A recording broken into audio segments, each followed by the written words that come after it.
بسم الله الرحمن الرحيم والصلاة والسلام على رسول الله وعلى آله وصحبه أجمعين. أما بعد، سلام إخوائي قرأت الليبر إخوائي قرأ عبادة لهم ولا يكمان وربقين إن شاء الله.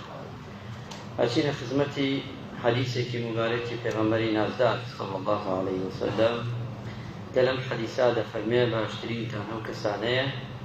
كنرمن كنيانا نمونيانا وللاي راستوا وللاي تشفوا نرمونيانا لكاتين يجا خاطر پیغمبر خوافر صلى الله عليه وسلم فرمي كومالي خلقا باشترين كسن أم كومالا أو كسانا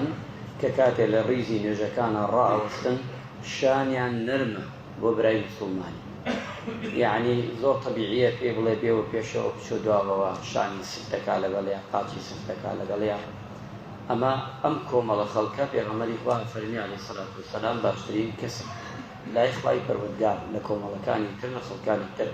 أفرمي بيغمر إخوة صلى الله عليه وسلم حديث جيتر معناه فرمي خياركم من يجري خيرهم ويؤمن شره شاكترين باشترين كسان أو كسانا كخلق لدستي أميدة يعني كسيكا أميد بخشة وكسيكشا مطمئنة خلق مطمئني بيك يعني أو كسانة يكون مطمئني بيك أو صفتي كيايا وكسيكش أمينة لي أم صفتها في غمر إخوة صلى الله عليه وسلم فرميتي أم كسانة باشترين خلقنا كواتا إما لمدو حديثة لمدو فرمايشتا أور دبري يكمل نوجكان أبي مثل ما فراوان به سرك الريك وكسي وتبيه بيشو بشو برينج أويا شان مع المداليات زور جاري أما لنوجا غلط تبيشو وهذا زانين ضامن بداليات أصل أويا شان السفد ولا قبراكتا باكتينا أجابينش أصل أويا كبيني نجد شو كفات تابكيت وشان بلاو بيتوا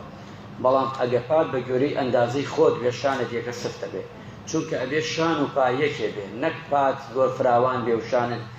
دوو بنگس لە بینیا بێ و یان پات بتە یەکەوە بینی پیاد دوو بنگس بەتاڵ بێ و شانت سفت بێ یعنی ئەوە بێ ئازاری مسلمانی برای خۆت نەدەی ئەوە کەیترش کایەکی ئەمین بێ هەم لە دەستی هەم ئەمین بێ و لە کردەوە و کار و کرداوی خوای گەورە لێمان قبوڵ بکە و فڕمبانێژەکەمان